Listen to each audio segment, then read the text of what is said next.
आणि हे आहे आमचं ओव्हन आणि हे आहे आमचं इडी आणि हे आहे आमची तवा आणि हे आहे आमची बादली आणि आमचा पुसायचं आणि हे आहे आमची तुळशी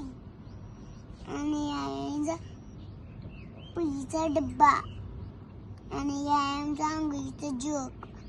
आणि हे आहे आमचा पोळीचा डब्बा आणि हे आहे कुकर आणि हे आहे फ्रीज आणि हे आहे तवा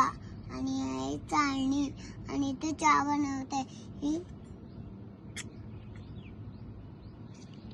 मसाला डब्बा आणि हे आमचं गॅसी आमची इडी आणि आमची सुपली आणि आमचा मिक्सर आणि आमची बादली आणि आमचं खिसणी आणि आमचा डब्बा